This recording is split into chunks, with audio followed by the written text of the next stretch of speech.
దేవుని నామానికి స్తోత్రం. ఈ ఛానల్ని ప్రతిరోజూ చూడటం ద్వారా మీరు ఒక సంవత్సరంలో బైబిల్ చదవవచ్చు.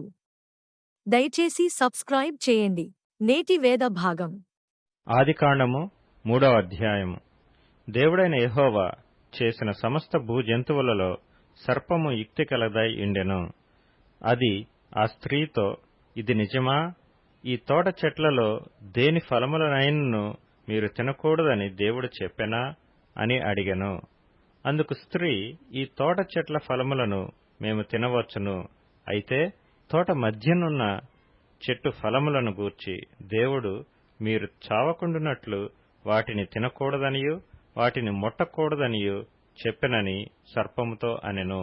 అందుకు సర్పము, మీరు చావనే చావరు.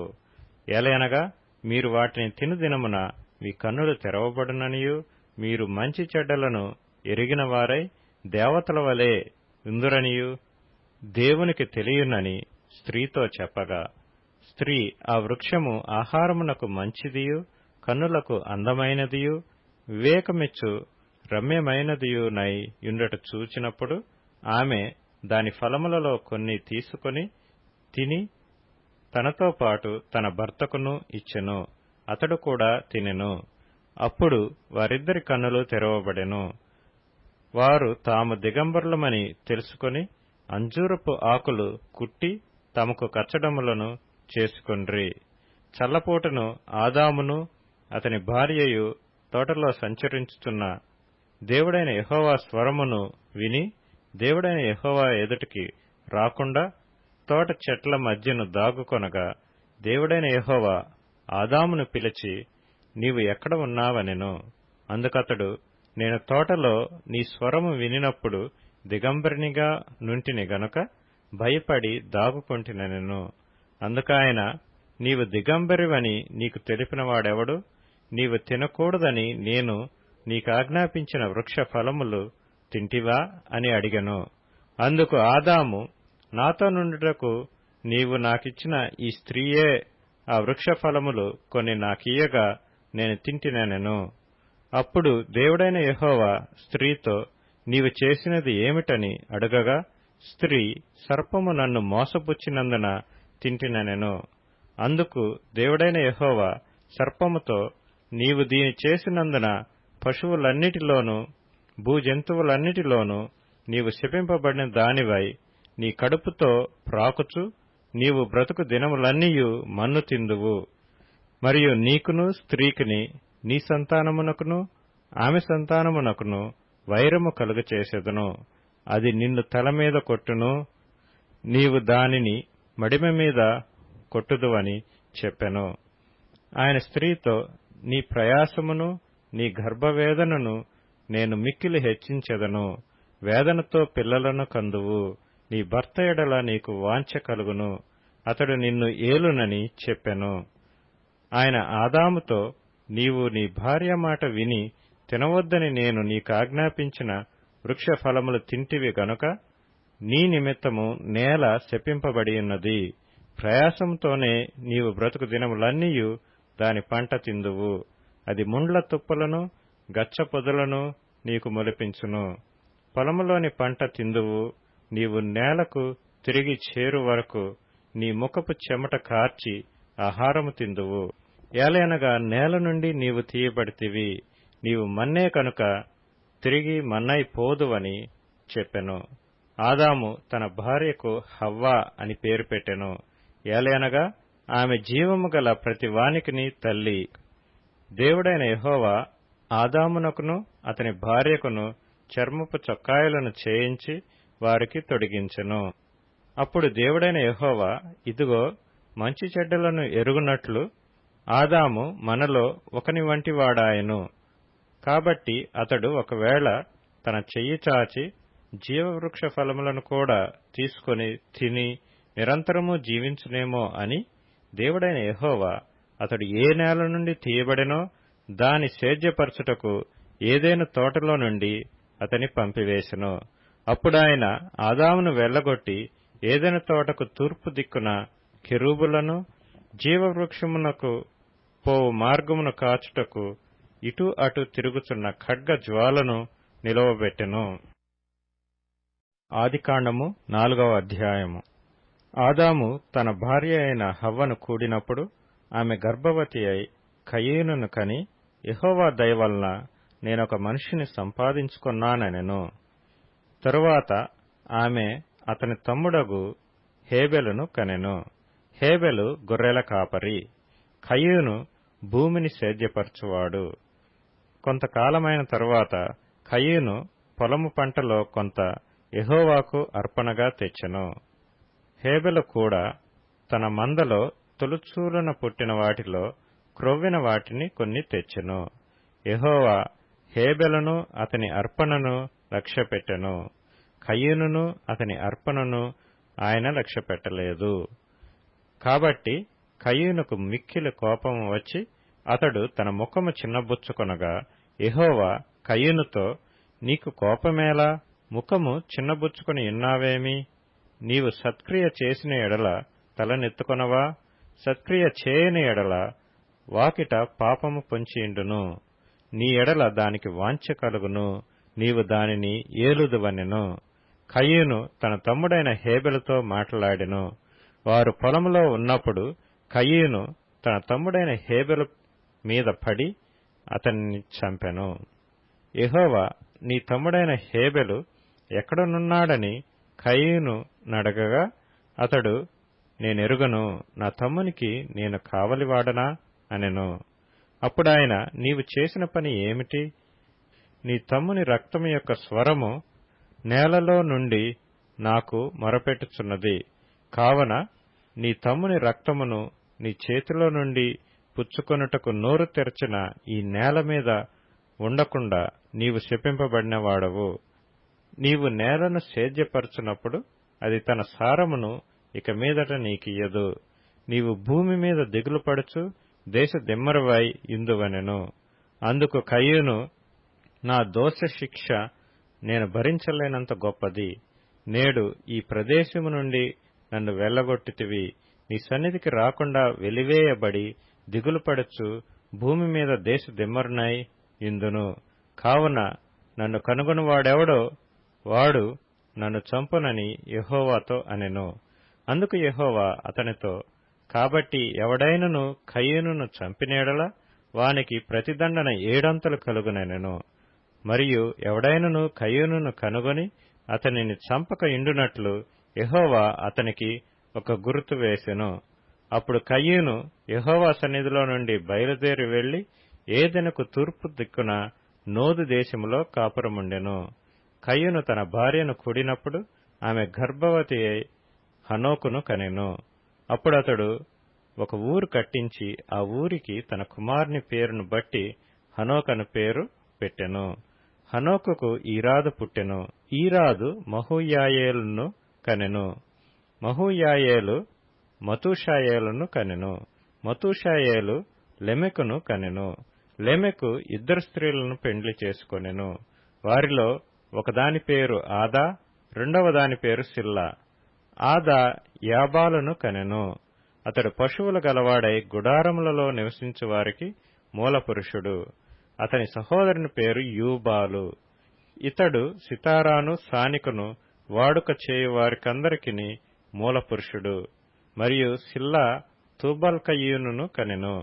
అతడు పదునుగల రాగి పనిముట్లన్నిటినీ ఇనుప పనిముట్లన్నిటినీ చేయువాడు. తూబల్కయీను సహోదరి పేరు నయమా. లెమెకు తన భార్యలతో, ఓ ఆదా, ఓ సిల్లా, నా పలుకు వినుడి. లెమెకు భార్యలారా, నా మాట ఆలకించుడి. నన్ను గాయపరిచినందుకై ఒక మనిషిని చంపితిని. నన్ను దెబ్బ కొట్టినందుకై ఒక పడుచువాని చంపితిని. 7 ప్రతిదండన కయీను కోసం వచ్చిన ఎడల లెమెకు కోసము 77 వచ్చునెను. ఆదాము మరలా తన భార్యను కూడినప్పుడు ఆమె కుమారుని కని, కయీను చంపిన హేబెలుకు ప్రతిగా దేవుడు నాకు మరొక సంతానమును నియమించననుకొని అతనికి షేతు అని పేరు పెట్టెను. మరియు షేతునకు కూడా కుమారుడు పుట్టెను. అతనికి ఎనోష్ అను పేరు పెట్టెను. అప్పుడు యెహోవా నామమున ప్రార్థన చేయుట ఆరంభమైనది. మత్తయి సువార్త 3వ అధ్యాయం. ఆ దినములయందు బాప్తిసమిచ్చు యోహాను వచ్చి పరలోక రాజ్యము సమీపించియున్నది, మారు మనస్సు పొందుడని యూదయ అరణ్యంలో ప్రకటించుచుండెను. ప్రభువు మార్గము సిద్ధపరచుడి, ఆయన త్రోవలు సరళము చేయుడని అరణ్యములో కేకవేయు నొకని శబ్దము అని ప్రవక్తయైన యెషయా ద్వారా చెప్పబడిన వాడితడే. ఈ యోహాను ఒంటె రోమములు వస్త్రమును మొలచుట్టు తోలు దట్టియు ధరించుకొనువాడు. మిడతలను అడవి తేనెయు అతనికి ఆహారము. ఆ సమయమున యెరూషలేము వారును యూదయ వారందరును యొర్దాను నదీ ప్రాంతముల వారందరును అతని యొద్దకు వచ్చి తమ పాపములు ఒప్పుకొనుచు యొర్దాను నదిలో అతని చేత బాప్తిస్మము పొందుచుండిరి. అతడు పరిసయ్యులలోనూ సద్దూకయ్యులలోనూ అనేకులు బాప్తిస్మము పొందువచ్చుట చూచి, సర్పసంతానమా, రాబోవు ఉగ్రతను తప్పించుకొనుటకు మీకు బుద్ధి చెప్పిన వాడెవడు? మారు మనస్సుకు తగిన ఫలము ఫలించుడి. అబ్రాహాము మాకు తండ్రి అని మీలో మీరు చెప్పుకొన తలంచవద్దు. దేవుడు ఈ రాళ్ల వలన అబ్రాహామునకు పిల్లలను పుట్టింపగలడని మీతో చెప్పుచున్నాను. ఇప్పుడే గొడ్డలి చెట్ల వేరున ఉంచబడియున్నది గనక మంచి ఫలము ఫలింపని ప్రతి చెట్టును నరకబడి అగ్నిలో వేయబడును. మారు మనస్సు నిమిత్తము నేను నీళ్లలో మీకు బాప్తిస్మమిచ్చుచున్నాను. అయితే నా వెనక వచ్చుచున్నవాడు నాకంటే శక్తిమంతుడు. ఆయన చెప్పులు మోయుటకైనను నేను పాత్రుడను కాను. ఆయన పరిశుద్ధాత్మలోనూ అగ్నితోనూ మీకు బాప్తిస్మమిచ్చును. ఆయన చేట ఆయన చేతిలో ఉన్నది.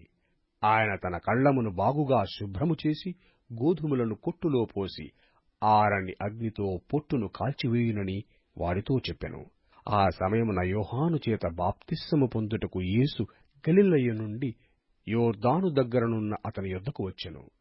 అందుకు యోహాను, నేను నీ చేత బాప్తిస్మము పొందవలసిన వాడనయ్యుండగా నీవు నా యొద్దకు వచ్చుచున్నావా అని ఆయనను నివారింపజూచెను గాని యేసు, ఇప్పటికి కానిమ్ము, నీతి యావత్తు ఇలాగు నెరవేర్చుట మనకు తగియున్నదని అతనికి ఉత్తరమిచ్చెను గనక అతడలాగు కానిచ్చెను. యేసు బాప్తిస్మము పొందిన వెంటనే నీళ్లలో నుండి ఒడ్డునకు వచ్చెను. ఎదిగో, ఆకాశము తెరవబడెను. దేవుని ఆత్మ పావురము వలె దిగి తన మీదటికి వచ్చుట చూచెను. మరియు ఇదిగో, ఈయనే నా ప్రియకుమారుడు, ఈయన యందు నేనానందించుచున్నానని ఒక శబ్దము ఆకాశము నుండి వచ్చెను. మత్తయి సువార్త 4వ అధ్యాయం. అప్పుడు యేసు అపవాది చేత శోధింపబడుటకు ఆత్మ వలన అరణ్యమునకు కొనిపోబడెను. 40 దినములు 40 రాత్రులు ఉపవాసముండిన పిమ్మట ఆయన ఆకలిగొనగా ఆ శోధకుడు ఆయన యొద్దకు వచ్చి, నీవు దేవుని కుమారుడవైతే ఈ రాళ్లు రొట్టెలగునట్లు ఆజ్ఞాపించుమనెను. అందుకాయన, మనుష్యుడు రొట్టె వలన మాత్రము కాదుగాని దేవుని నోటి నుండి వచ్చు ప్రతి మాట వలనను జీవించును అని రాయబడియున్నదనెను.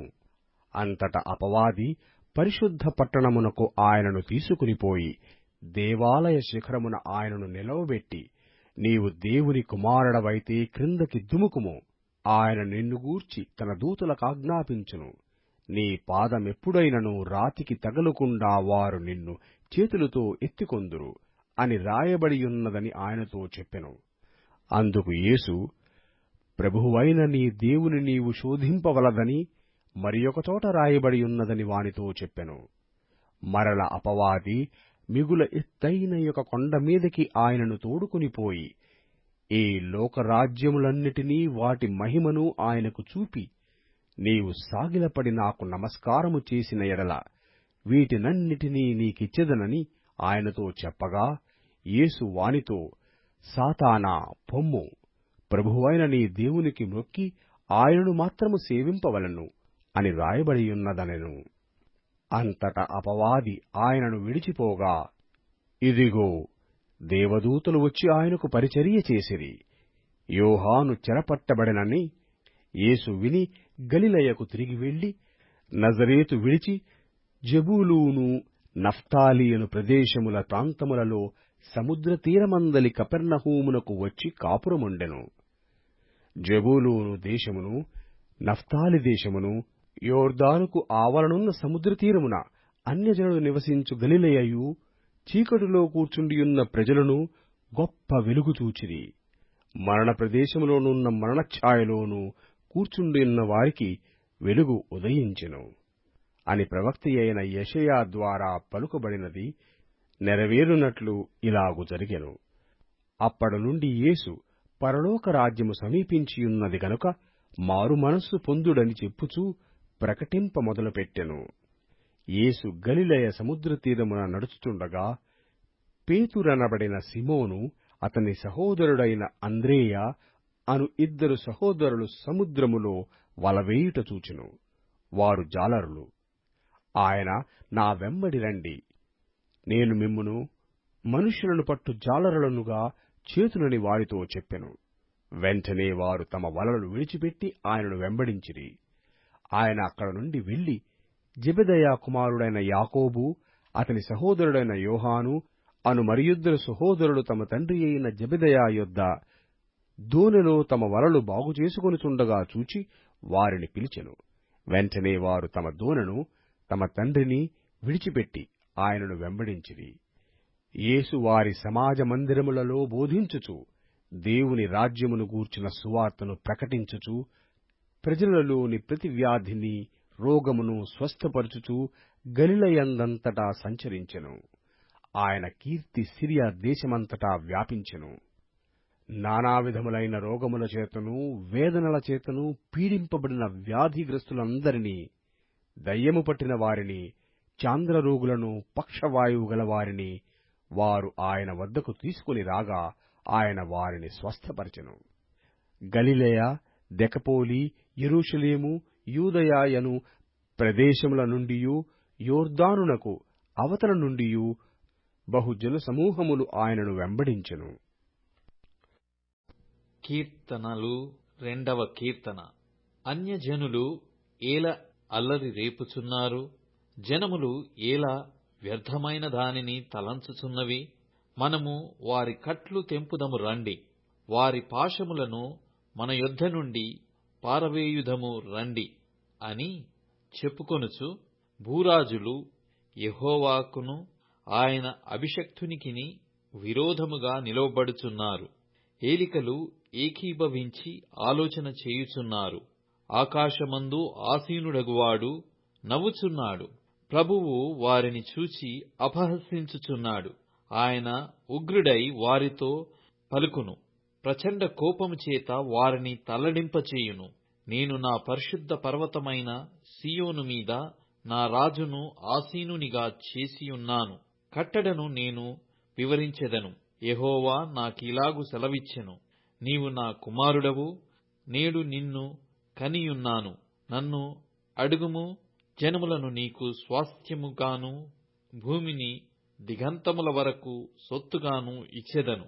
ఇనుపదండముతో నీవు వారిని నలుగగొట్టెదవు. కుండను పగలగొట్టినట్టు వారిని ముక్కచెక్కలుగా పగలగొట్టెదవు. కాబట్టి రాజులారా వివేకులై యుండుడి, భూపతులారా బోధనొందుడి. భయభక్తులు కలిగి యెహోవాను సేవించుడి. గడగడ వణకుచు సంతోషించుడి. ఆయన కోపము త్వరగా రగులుకొనును. కుమారుని ముద్దు పెట్టుకొనుడి, లేని యెడల ఆయన కోపించును.